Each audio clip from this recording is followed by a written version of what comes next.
President, for continuing this incredible tradition of inviting the mayors from the U.S. Conference of Mayors to the White House. It's really an honor. And I'll tell you, as I walked through this iconic building with my family, I couldn't help but notice the picture of bipartisan presidents throughout the years. And I thought that was a wonderful testament to the bipartisan nature of our organization, the U.S. Conference of Mayors. And it was reminded me of a story that my dad once told me. He said that at a particularly difficult moment in Lyndon Johnson's presidency, they said to him, "You know, Mr. President, can it get any worse?" And he sort of thought about it, and he paused, and he said, "Oh, sure, I could be a mayor." So thank you so much, Mr. President. Mr. President, honorable members and fellow mayors, America's mayors stand on the front lines of American democracy. We serve the American people every day, from every background and in every part of the country. We listen and lead. We serve and protect. And we deliver for everyone. While we hold different viewpoints, philosophies, and experiences, today we all carry a common message. Our federal government should act, and we need it to act as quickly as possible. It needs to address the potholes of America. It needs to find a solution to the humanitarian and security crises on our border. This means addressing the core drivers, not just the symptoms, of this crisis.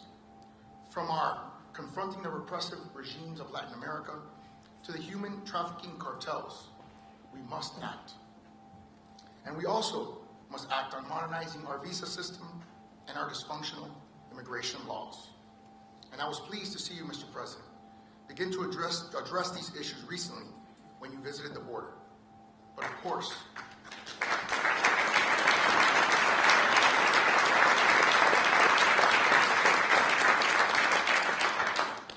we all know we have a long way to go. We also need to act on public safety. We, from the federal government to the local government, need to clearly support our police. You said that just a year ago at our conference. We must bring the defund police movement to an end in word and in deed. We must support. We know the president is committed to funding law enforcement, and for that, we are grateful. We also must revisit failed policies like no cash bail, which seem to be contributing to the spike in violent crime in our cities.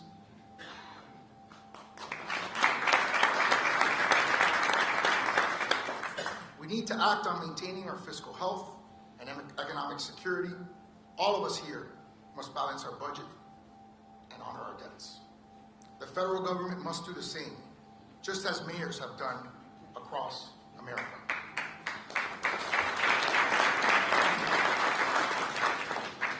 Finally, we should continue working together in the spirit of the bipartisan infrastructure law by further building out our American infrastructure, from roads and bridges to our digital economy.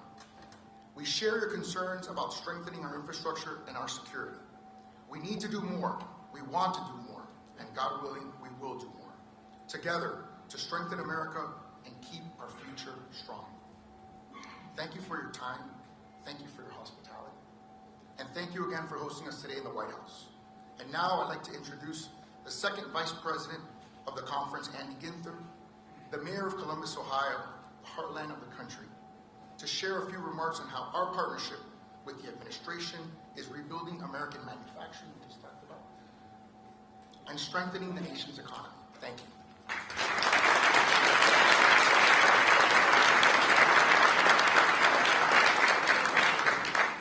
Thank you, President Suarez, Vice President Shivi, all of our colleagues here today. As President Suarez mentioned, I'm Andy Ginther, Mayor of the City of Columbus and part of the leadership team at the U.S. Conference of Mayors. I have the pleasure this afternoon of introducing someone who has been an incredible friend, our strongest ally as America's mayors. With this president, think about this, just 2 years ago, this president entered office, American cities were hurting. We were still trying to make our way through the most disruptive global event in any of our lifetimes.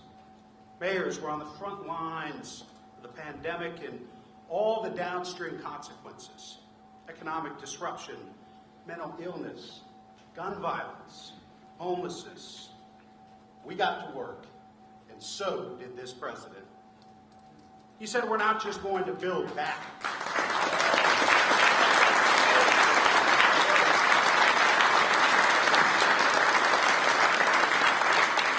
He said we're not just going to build back, we're going to build back better.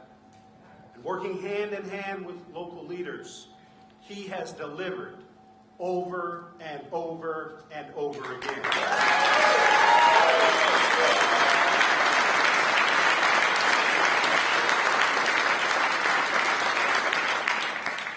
Our CEO and Executive Director, Tom Cochran, has been at the helm of the Conference of Mayors for more than 50 years.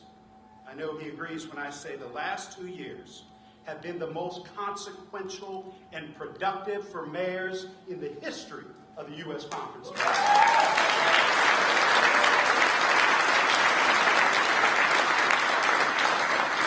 So much of that is thanks to our partnership with President Biden.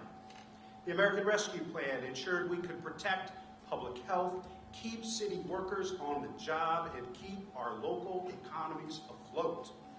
The bipartisan infrastructure law, allowing us not to just catch up on years of neglect, but jump ahead and claim the future.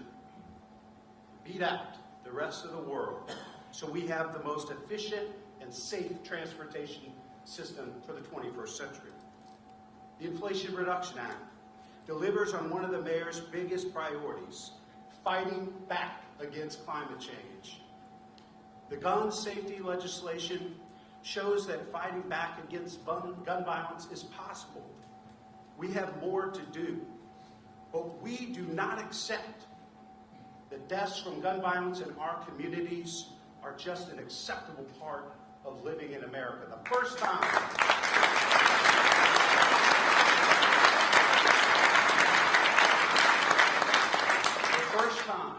since the Clinton administration, bipartisan gun safety legislation is now the law of the land because of this president. It's something incredibly important to my community in our part of Ohio. The CHIPS and Science Act will ensure that the United States, not China, is leading the development of new technology. It has the potential to turn the old Rust Belt into the new Silicon Valley.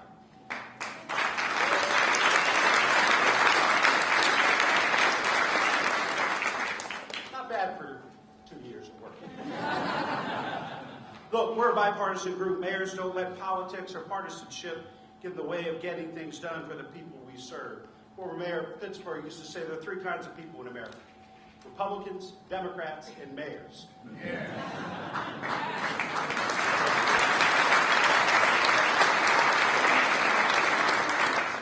When someone says it can't be done, we just work harder. I can't tell you how refreshing it is to have a president who works like mayors. I know he'll be the first to tell you we've got a lot more work to do, and we need to do it together. But I think it's worth taking a moment to appreciate how far we have come and all that we've accomplished together. America can still do great things when Republicans, Democrats, and independents come together to fight for America. Mr. President, thank you for your leadership, your partnership, and most importantly, your friendship with America's mayors. Friends, it is a great privilege and honor for this little kid from Columbus to introduce the 46th President of the United States, America's greatest champion of mayors, President Joe Biden.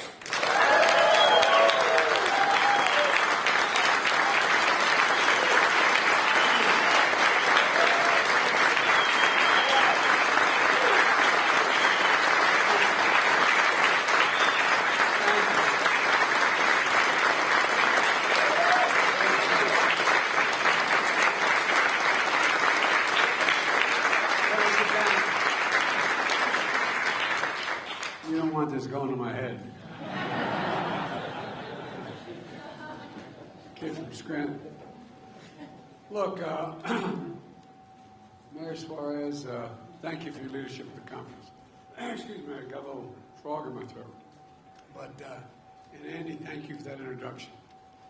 You know, it's wonderful to finally welcome all of you to the White House after not being able to be here because of the pandemic for so long. We appreciate it a great deal. And some of you know I started my career as a county councilman in the state of Delaware, and then I ran for the U.S. Senate because serving as a local official was too hard. They know where you live. They knock on your door, and I've always had enormous respect for the job you do.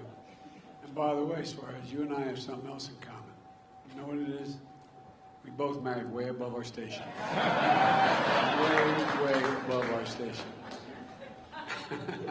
You all think I'm kidding. Some things are just self-evident.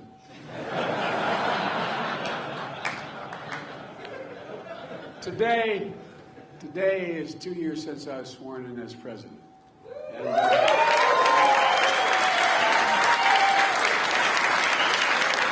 with your help, we've gotten a lot done. I think if you look around the room, we got a lot of cabinet members who are mayors. A lot of mayors. We got little Mitch Landry from Nolans down there, you know.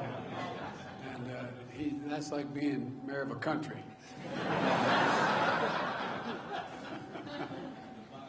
Yeah, I tell you what, my daughter went down to Tulane University in large part because his dad, it's a long story, but when he was mayor, and I thought she's going to come home talking with the boy talking funny at me, you know what I mean?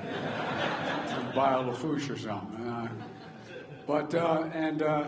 Mayor Pete is, even though he's the secretary, they still call him Mayor Pete. And, you know, you got Marty Walsh from Boston. You got a lot of mayors. And that's why I think we're making such progress. Look, the fact is that, it's fitting that we are here together today because you mayors know how to get things done. And that's not hyperbole, it's a fact. Because you have no choice, as a matter of fact. Yesterday I was in California. We're grappling with historic California. Started off with the governor, looked at me and said, Mr. President, we used to be the 5th largest country in the world, now we're the 4th. That's true in the world. I'll tell you what.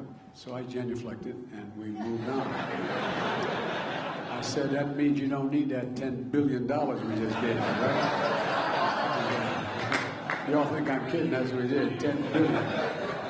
But all kidding aside, he's a great governor and has read well. But look, dealing with historic storms and flooding, you know, when your town or city faces a crisis, it's the mayor who gets the first call. I've seen it. I've traveled this country after floods and tornadoes, wildfires, hurricanes.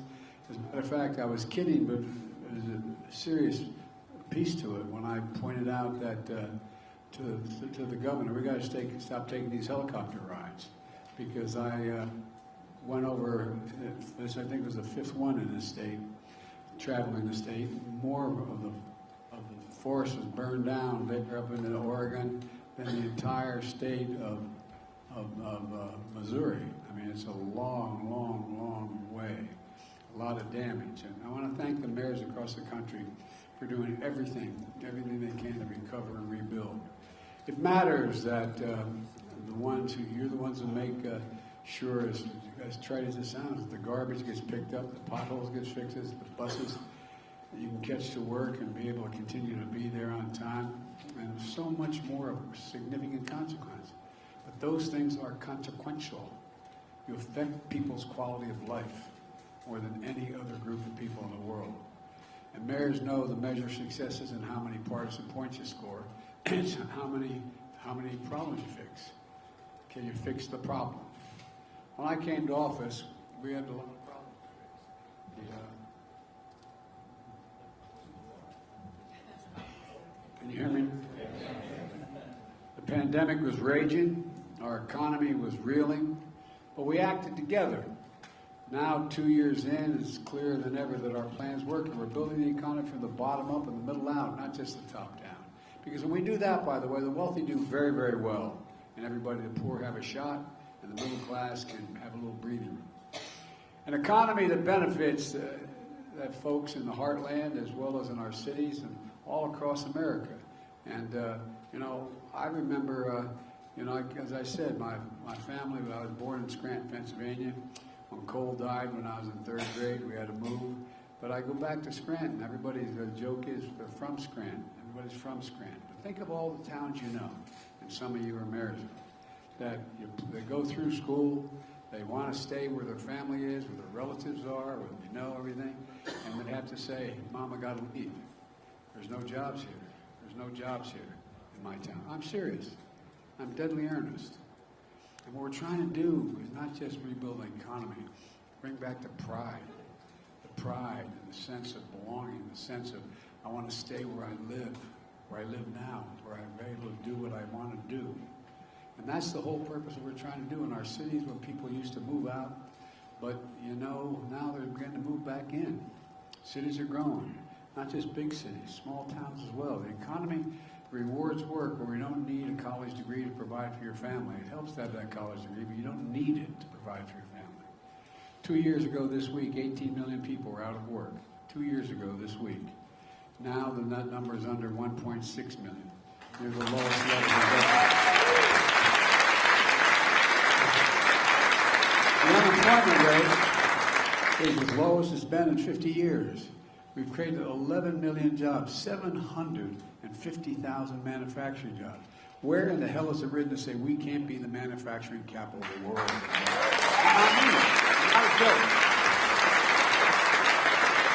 I got so sick and tired of us exporting jobs and importing product. We're now importing jobs and exporting product. That's what we're doing. That's what we're doing. I really mean it. Because we're beginning to invest in ourselves again because of you all. Over the last 2 years, more Americans applied to start a small business than any year in history, any year on record. They make up 50% of all the economy in America. Fewer families are facing foreclosure or an eviction than before the pandemic. Families in our communities are starting to breathe just a little bit easier. But folks, it's not only that. Pride is coming back to American communities and to American cities. And that's not just on the coast, as I said. It's in every part of the country, including many towns and cities and local communities that have been forgotten for much too long. Much too long. And it's not an accident. It's a strategy that when I came to office, a strategy that we stuck to, even in the face of a lot of criticism, a strategy that we put into action, a strategy to recover and rebuild and invest in America. Hesitate a second to just digress a little bit. We used to invest 2% of our GDP in research and development every year. That's what we did in America. But then along the way we stopped. We stopped investing in America in research and development. We invest now 0.7%. We used to be number one. Now China is number 2. We're number 8. There's things we've allowed to happen. It's not been conscious. It's just sort of slipped up on us. And the way in which we changed the way we dealt with corporate law, a whole range of things. But we're changing it. We're changing it. As I said, we're going to export product, not jobs. With your support, I signed the law of the American Rescue Plan to deliver immediate economic relief to families and communities that need it most. One study found that before the law was passed, 70% of the mayors in America expected to cut critical jobs like teachers and transit workers. 27% of you were facing steep cuts in police department budgets. So we acted. And with the CARES Act we passed under the previous administration, some of it had to go to your legislatures for permission to get the money.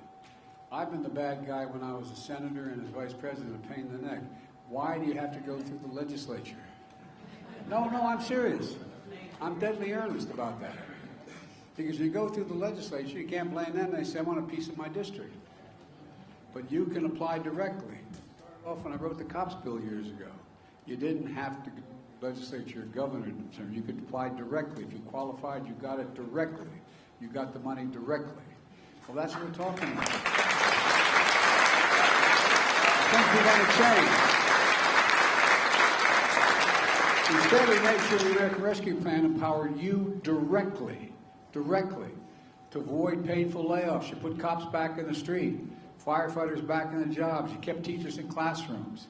You asked for the money and you qualified for it. In Knoxville, Tennessee, Mayor Kincannon gave premium pay. Is the mayor here? There you are, Mayor. Well, you gave premium pay to police officers and firefighters to keep them on the job. It was a big deal.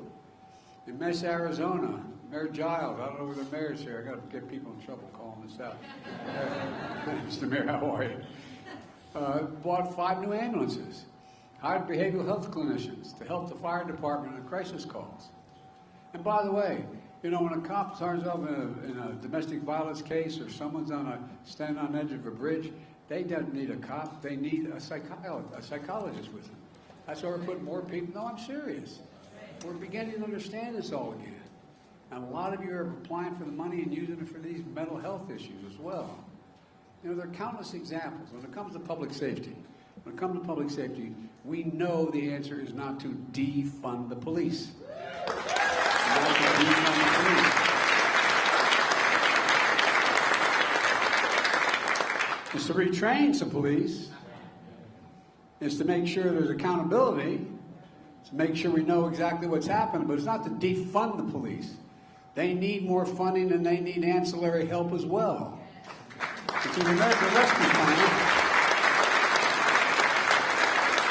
$350 billion of state and local governments, and we urge them to was available to them to make communities safer. It turned out that one of the largest investments in public safety ever, and every single Republican in Congress voted against it. But a lot of your mayors said, you talked to your representatives, said, whoa, what? That, you know, that may be Biden's idea, but not all his ideas are bad. Oh, you think I'm kidding? I'm not kidding. You know. Many cities from Newark, New Jersey, to Baton Rouge, Louisiana, but all kidding aside, have made major investments in community violence intervention initiatives. These studies have shown in some cases they can reduce violent crime up to 60%, particularly among our youth. Doesn't always do that much, but it can do that much. But as you may know better than most, when you see these problems of crime and the opioid epidemic, you know the big part of that is mental health. Mental health. I want to take a moment to talk to you about how we're addressing that as well. By the way, Vivek Murthy, the Surgeon General, has been really focusing on this a great deal. A lot of you have worked with him. Through the American Rescue Plan, we provided initial funding for cities to start to address some of the mental health needs arising from the pandemic. $5 billion for states and community organizations to deliver mental health and substance abuse treatment.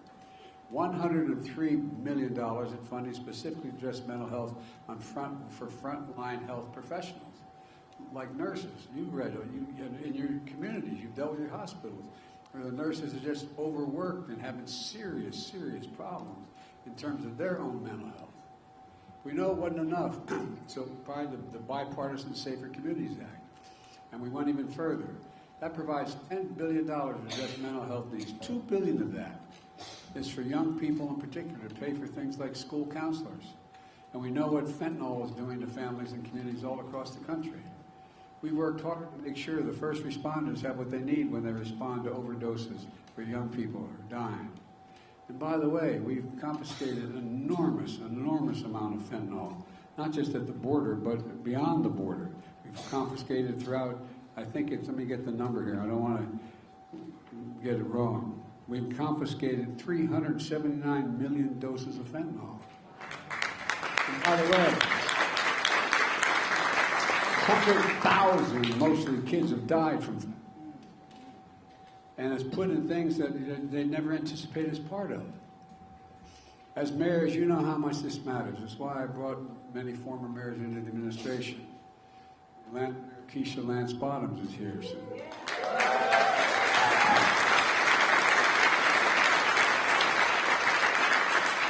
Said it was harder being mayor of Atlanta than being president, but I don't know. I'm only kidding. But all kidding aside, well, what did we do? She's a senior advisor on public engagement, led the cities through the pandemic. She makes sure to bring the perspective of local officials and community leaders to decisions we make here at the White House. Secretary of Agriculture Tom Vilsack, a former mayor in Iowa, is strengthening our nation's rural communities, and he really is. He's a smart guy. He knows what he's doing. And I know he's a Secretary of Agriculture, but what he's doing, American grocery stores are stocked while American farmers thrive and our young people have access to food when schools are closed. Secretary of Housing and Urban Affairs, Marcia Flood. Marcia's right here. She got a hell of a job. Former mayor in Ohio, working very hard to close the wealth gap, expanding efforts to build generational wealth through home ownership. How did all the mainstream middle-class people get their wealth? 90% of them through investing in their homes. They were able to build equity in their home.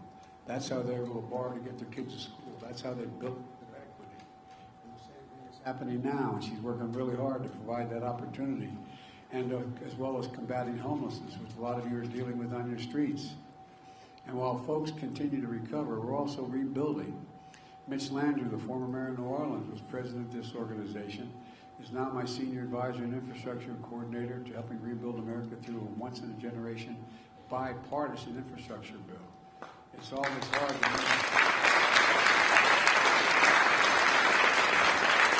we're all to modernize our nation's roads, highways, bridges, railroads, airports, ports, water systems, the internet, and so much more.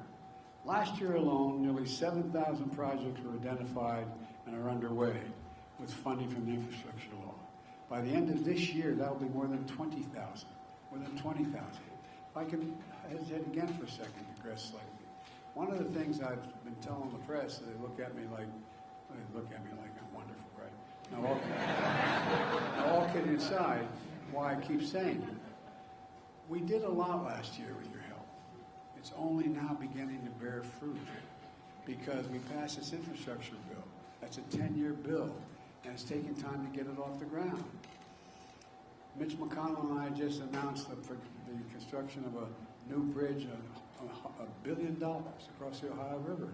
It's going to fundamentally change transportation north and south, not just from Ohio to Kentucky, but across the nation. So many things are happening.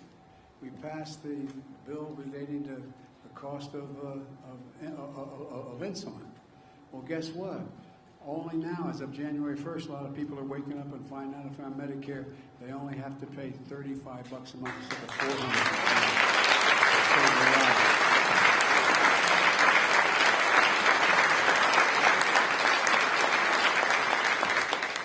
And I want the country to be able to make money, but I tell you what, people explain when they raise the price that as beyond inflation, that they invested more money in what they did in order to justify the price. Otherwise, guess what? We're going to go back and get it from them. Under the law. No, I'm serious. I'm serious. We're doing things that just make some common sense. Just some common sense because of you all. Labor Secretary Marty Walsh, former mayor of Boston. I keep Marty. But he's making sure these projects have prevailing wage and purporting to move and suggest for significant apprenticeships so people can make a living off of what they're doing. And by the way, I'm going to talk in a minute about dealing with the whole idea of what we're doing in terms of new investments in the CHIPS legislation. Well, one of the leading investors of over, I think it's so far $22 billion in the United States from another country. I said, why are you investing in America? He said, because you got the best workers and you're the safest environment in the world in which we can do this. So we're helping to rebuild our economy with jobs that don't require 4-year degrees, promoting an economy that works for middle class and working class Americans. Transportation Secretary Pete is here. Look, we know, the better known as Mayor Pete, but work with many of you to address those quality of life issues that really matter to people you serve. Not just through big bridges and highway projects, but through, though they're important, but also through smaller projects that are critical to your cities. Like in Madison, Wisconsin, where Mayor Rose Conway is buying 46 electric buses, replacing those dirty diesels, bad for the health of the environment, and making it clear. No, I'm serious. It's a big deal. We're helping City rebuild airport. There you are. Okay. Well, thank you. And it means our kids aren't going to be inhaling that diesel fumes when they get off the bus. For real, it matters. Environmentally, it matters as well. And so, you know, we're helping cities rebuild airport terminals in Atlanta with Mayor Andre Dickens, in Orlando with Mayor Buddy Dyer, in L.A. with Karen Bass, and with the leadership of Vice President Harris, we're partnering with you to deliver affordable high-speed internet to every single household in America, affordable high-speed internet. So no parent has to park in front of a McDonald's to do the homework with their kid when the school's not in session, when they can't go to school. It's a big deal. It's a big deal for farmers, I'm mad at, and a whole lot of other people to know exactly what products are costing and sell them for. And now over 50 million households have affordable internet that they didn't have just before we passed the law. We're also making the biggest investment ever in climate, the Inflation Reduction Act.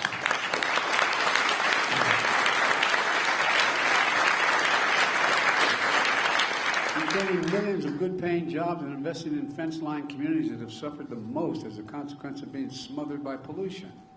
Think of the Cancer Alley in Louisiana or Route 9 in Delaware, where all those facilities are. Well, we made a commitment. We're going to invest first and foremost as we clean up those communities.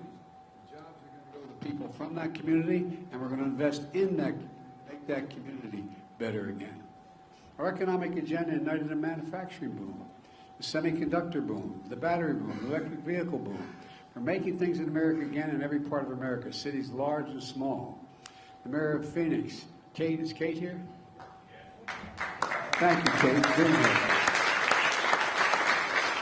I was with her last month to announce a small investment, $40 billion. $40 billion invested by TMSC, the two semiconductor factories and thousands of union workers helping to build them. And Andy, you know, the Field of Dreams outside of Columbus, where Intel's investing, it's 100 acres, but they're investing $20 billion to expand semiconductor manufacturing. I said 1,000 acres. I dubbed it, I didn't mean to, I shouldn't have, but I said this is the Field of Dreams. It is. It's a Field of Dreams. And by the way, of those jobs, of those 12,000 jobs, 7,000 are construction jobs. But guess what? They're paying prevailing wage. And those 5,000 jobs left, the average salary at those places, they tell them, are going to be $123,000 a year, and you don't need a college degree to do those jobs.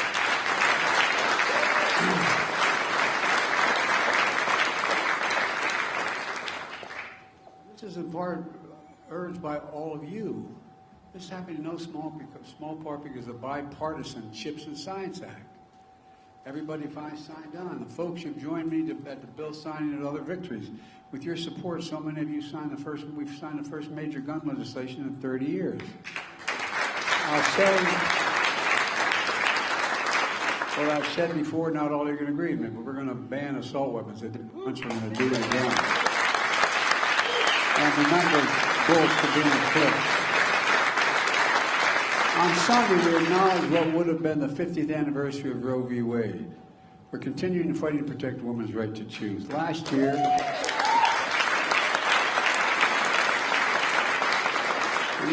when I held the first of its kind White House summit at the request of others against hate-fueled violence, this group led the effort with 150 mayors to sign a compact, Democrats, Republicans, and Independents, to prevent and address this type of violence in our communities. I'm committed to continue this work with all of you, but I need you badly. But there's more to do. As was mentioned by your president, immigration is another major issue affecting many of your communities, particularly border communities and near communities. I visited the border earlier this month, first time as president. I've been before, but the first time as president. And I'm taking action where I have the legal capacity to do so. I'll continue to call on Congress to act to pass comprehensive immigration reform, fix the system. The first bill I introduced was a comprehensive reform legislation on immigration. But because of some in the Congress, they refused to consider it. They found it a better issue to campaign on than an issue to solve. So we have a choice. They can keep using immigration to try to score political points, or we can help solve the problem. Immigration reform used to be a bipartisan issue, and we can make it that again, in my view. Let me close with this. I ran for office for 3 reasons. One was, and even my campaign team thought I was wrong in terms of what basis upon which I was running. But one of the things when I got elected as a 29-year-old kid to the Senate, I had to wait to be legally to be able to be sworn in because I wasn't old enough. No joke. They talked about, my being the youngest. I wasn't. There was one younger elected popularly than I was. But, I spent a lot of time. I used to get asked all the time, Mr. Mayor, what's the secret? Because if I won against a really good guy, he was a decent man, we never had a crossword with us, a Republican who helped write the Clean Water and Clean Air Act, etc. Disagreements on a number of other things. And second time I ran, he actually endorsed me. But the point is this, is simple. I used to get asked, there must be a secret. If you could have won, there must be some secret.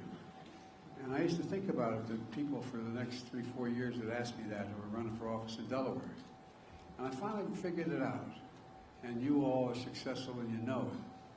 I said, the secret is, have you figured out what's worth losing over? Have you figured out what's so important to you you'd rather lose than win and have to compromise on it? And so when I ran this time, and I had not planned on running again, and all of you were probably saying, why the hell didn't you follow your instinct? But I honestly, God didn't. My son had passed away, and I had no desire to. I was a professor at the University of Pennsylvania. Things were going fine. To make a long story short, when I did, I decided there were 3 reasons to run. And I mean it. One was to restore the soul of America. Decency, honor, the idea of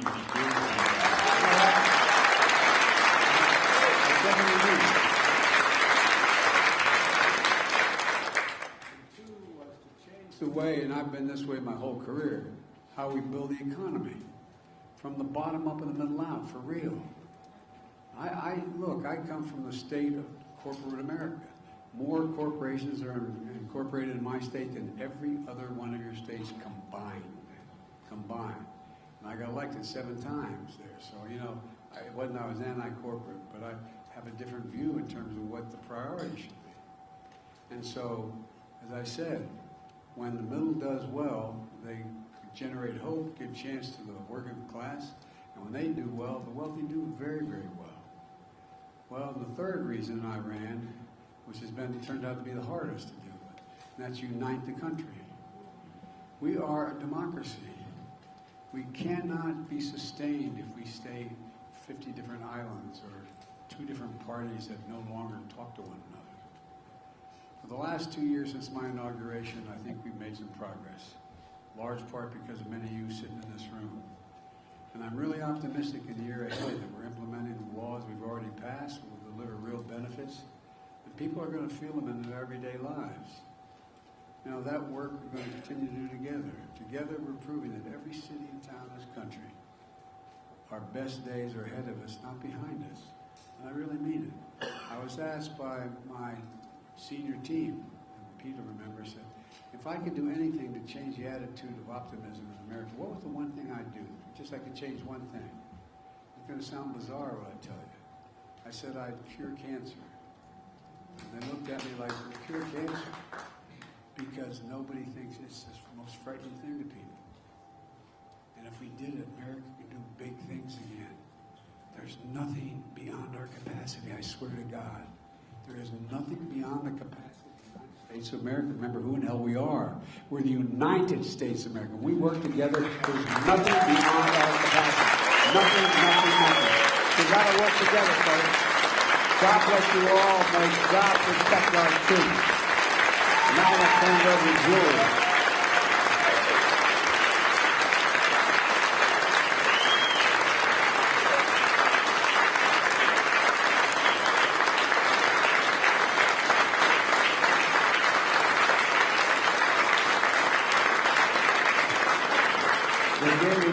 They can turn off. So thank you so much, Mr. President. And now we have a couple of questions that we will take from a couple of mayors. We'll start with Mayor Tashara Jones from St. Louis, Missouri. Good afternoon, Mr. President. Mayor, how are you? Great. Thanks to the bipartisan infrastructure law and the CHIPS and Science Act, we're seeing jobs return to our cities, and we're preparing our citizens for the many opportunities to come. What can we as mayors do to help you further your agenda of shoring up our national security and bring more high-quality jobs to America's cities? I think two things. One, be realistic and don't confuse the national debt with debt reduction on a yearly basis. The debt we're paying on, and we're going to have a little discussion about that with the new majority leader of the House, has accumulated over 200 years. Over 200 years. Not a joke. That's how long, that's what the national debt is. It's over, $31 trillion. But it's over 200 years. And 1/4 of that debt, 1/4 of that was accumulated in the 4 years of my predecessor. 1/4 of it. So what we've actually done, Mayor, we've actually cut the deficit on a yearly basis. In the first year, because of what you, now I'm not being solicited because we all did, $350 billion. And this year, we cut that deficit on a yearly basis for over $1 trillion. So it's over $1 trillion, roughly $400 billion we've cut the deficit. The yearly deficit, year to year. We got to focus on making sure we do not accumulate more debt on the historic 200 years and gradually continue to reduce it. One of the things that we've done is the budget we're going to be introducing, you're all going to see, is expected to reduce the debt another $1 trillion this next year by spending less than we bring in. Now the big debate, I'll be honest with you, and I'm going to talk about in the State of the Union, is a fundamental disagreement on what we should do to cut. What do we cut? Well, it's not just cutting. What do you raise? What taxes do people pay? How do they pay their taxes? And do they pay it fairly? And so one of the things that's going to be a big issue in dealing with the national debt that could, if we don't meet our national debt and renege in the first time, we have a calamity that exceeds anything that's ever happened financially in the United States. And so one of the things that we're going to do is it's going to get down to a decision of whether do we, in fact, make sure that folks, do we cut Social Security to raise taxes on billionaires?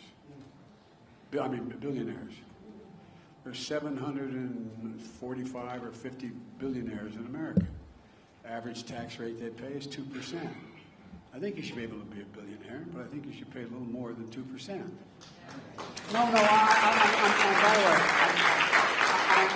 I'm not trying to, Douglas knows me well, I'm not trying to be alarming about it, but I mean, it's a reality.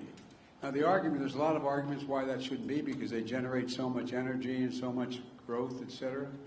But there's a lot of things we can do. Now the option that's going to be offered, you're going to see, is they want the way to deal with cutting that debt is to cut Social Security, cut Medicaid. We got to do something about Social Security. No, but these are the kind of debates we're going to have, and they're going to be honest debates. For you, it seems to me, for a mayor, the things that I believe, and I've not been a mayor, but I think I've watched long enough to know the difference between great ones like you and folks who don't do much. Or don't, I shouldn't say don't. I shouldn't say, you've had more difficulty.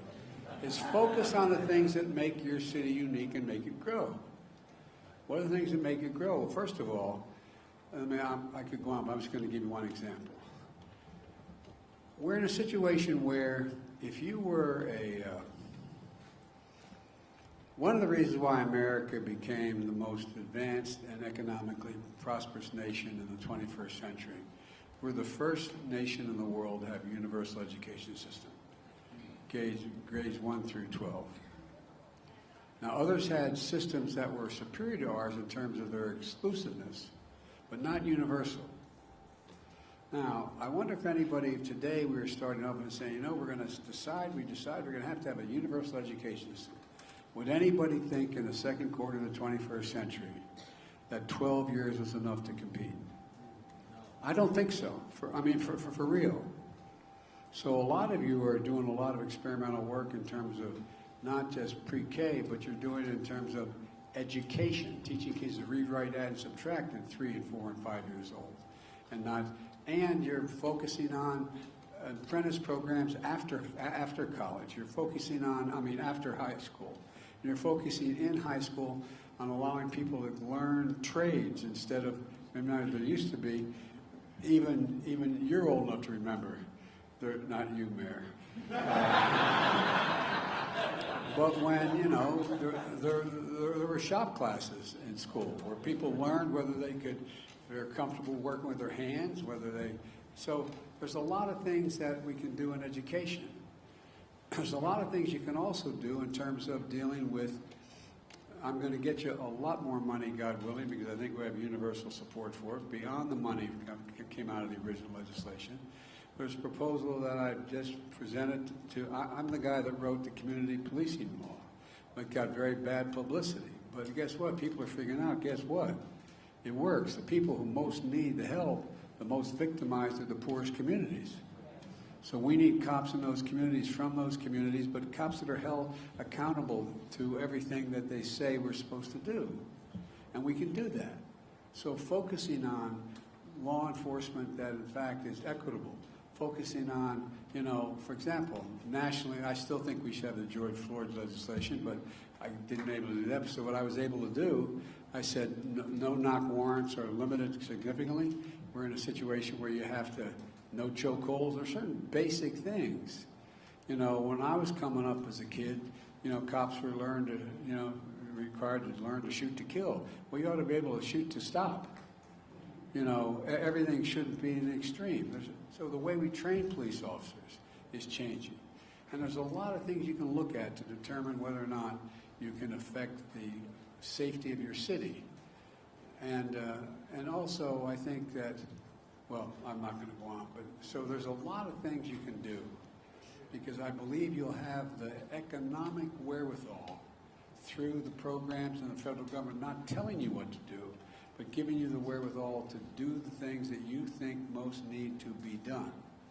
And every community is a slightly different need in terms of emphasis. And I think one of the great mayors in the country is Duggan from Detroit. Not a joke. I'll tell you what, we inherited a hell of a situation. And I remember Barack Obama turned to me one day and said, not a joke, Joe, fix Detroit. I said, oh, no problem. No problem. Well, I got to know Detroit. I found out things the mayor taught me was, guess what? That something was as close to 70% of the people in the 60% of the people in the city who were high school educated had jobs that were outside the city. And they couldn't get there. They didn't have, 60% didn't have cars. So we ended up getting, 20 new buses, was it initially? Just practical things to determine what are the things that both allow neighborhoods to stay united and move. And again, there's a lot. And one of the things that Mayor Landrieu, I still call him the mayor, but much more than that, he's running this show for me because we also have, I can't remember I asked for the phone number and I forgot it. 881-8946 that you can call, because we have people in here. No, I'm not joking. A lot of people know we have these programs, but they're hard to navigate. So you pick up the phone and call, how do I get the money to do A, B, C, or D? Can I do this with that? To cut through the red tape. Anyway, I hope I answered. You're about to cut me off. Thank you, Mr. President. We do have one more question from Mayor Sheevy from Reno, Nevada. So first of all, thank you for inviting us to your home. We love what you've done with the place. And also, I want to say thank you. Museums, right? I want to say thank you from the bottom of all of our hearts. I know everyone in the room is so grateful that you have brought mayors into your cabinet. I think it should be a requirement of every president. Mayor Landrieu, I love you. Mayor Pete, I love you. And I honestly believe more has been done because of that. And so thank you so much for your leadership. We are so grateful. Six mayors in cabinet positions? Are they 6? All right, maybe we can get to 12. I know 6 more in here that would like to come. We have more women than men. See, we love that too.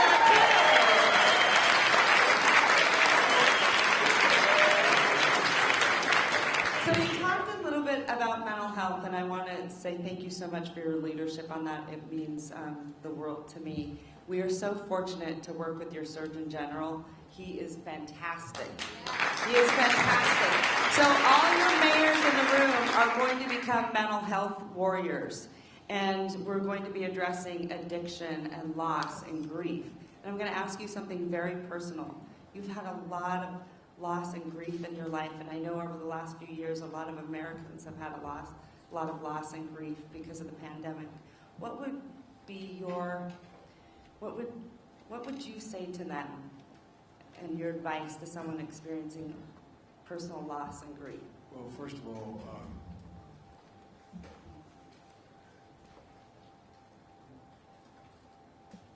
as close staff knows, I spend a lot of time with folks who've gone through loss, wife, daughter, husband, children, etc. And granted, I did lose my wife and daughter right after I got elected to the Senate. Tractor trailer broadsided them, killed my wife and daughter, and my two boys were little boys. They were on top of their deceased mom and sister for a long while because it took my local fire department a long time to do the jaws of life to get them out. And then the guy who should be standing here presenting Biden is going to be president, and I'm not, it's not hyperbole, it's my son Bo. He's more qualified than I was. But he decided, I'll never forget, and asked me one Friday, he said, "Dad, what are you doing on Friday?" And I said, "What do you need?" He said, "I'd like you to swear me in." I said, "Swear you in? You're Attorney General of the state of Delaware. Swear into what?" He said, "I joined the United States National Guard, the Delaware National Guard." And then when his unit got sent, he didn't have to go, but he got an exemption to go as long as he gave up the seat. And, that was tough. But you know what? I had family. I had an incredible wife. No man deserves one great love, let alone two. And I had a mom and a dad and a sister and a brother who were alive. And for example, when the accident happened early on, my sister's my best friend in the world, gave up her home when she and her husband moved into my house to help me raise my kids. Without me there, just moved in. And by the way, 5 days after I was married, they were gone. But I say that not about me, but it's about what mental health does. I had people around me that were there to help me. I was lucky. Everybody thinks I commuted every day I've traveled over 1,200,000 miles on Amtrak. Not a joke. I commuted every single day for 36 years, and then beyond that, as vice president, to go home. Everybody thought I went home because I went home because I couldn't afford two places. But anyway, no. I went home because I get to, kiss my boys goodnight, lay down with Sarah prayers, and then my daughter, etc. But I had my mother. I had my mother there. Every morning I'd drop the boys off when they were little at my mom's house. And then later I'd be able to drive them to school and I'd be picked up. But my point is I had so much help. And I had psychological help. Everywhere down there was someone there to basically hold my hand. Well, that's the mental health that a lot of families don't have. They don't have.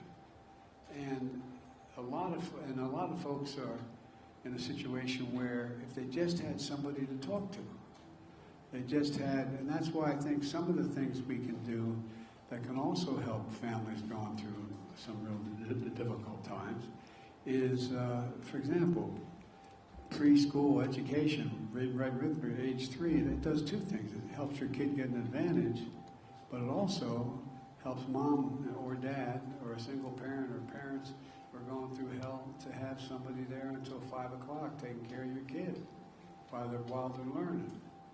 So there's a lot of things that it does that gives people, but in addition to that, people who've gone through really tough times with drug addiction and a whole range of other things, alcoholism, they also are in a situation where they find themselves being able to have the kind of medical help that is needed in the mental health side of it. And so I just think having people to reach out who are professionals, who know how to deal with people going through trauma, tragedy, or self-inflicted wounds that they've had. And it makes a gigantic difference. The need for, I mean, look at what's happened. And I think I sometimes underestimate it because I stopped thinking about it, but I'm sure you don't. We lost over 1 million people in several years to COVID. What that means is, and the study was done, that there are 8 people close to every one of those, on average, those 1 million people. How many mothers, fathers, brothers, sisters, uncle, aunts got up in the morning or sat down for dinner at night and there was an empty chair? How many? And what impact does that have on the rest of the family? And there's a lot of tricks that you can be taught, a lot of things you can do to engage the children who survive, engage the children who aren't addicted, engage the parent who, right? So I just think there's so many things that you can do. And the reason I gave you my personal story was I think it's just about knowing somebody's there, knowing somebody you can reach out to when you get scared and hold their hand. Whether it's a drug problem, whether it's a physical problem, whether it's just a...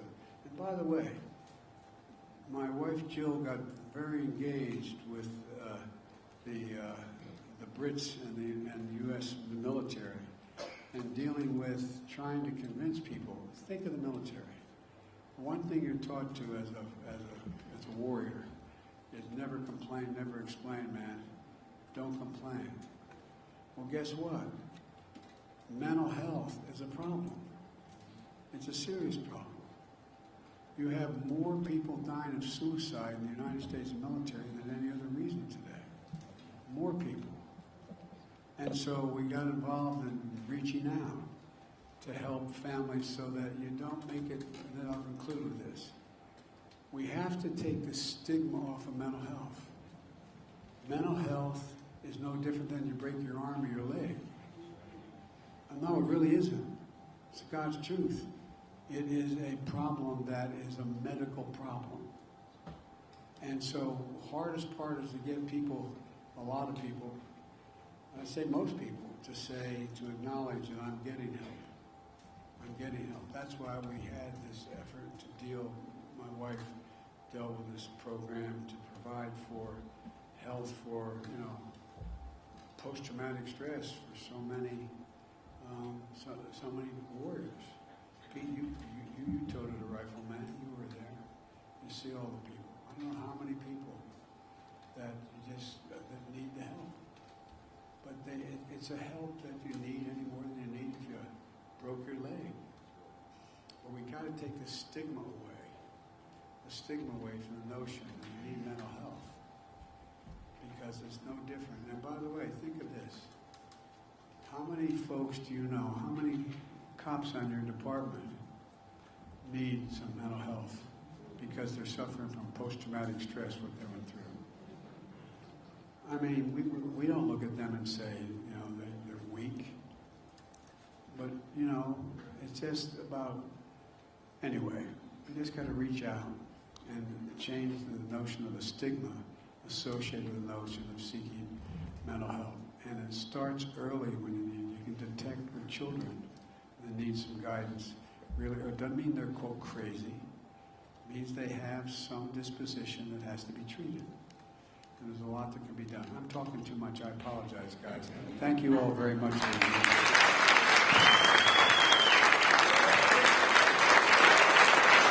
Distinguished guests, please remain with us by the President of the Congress.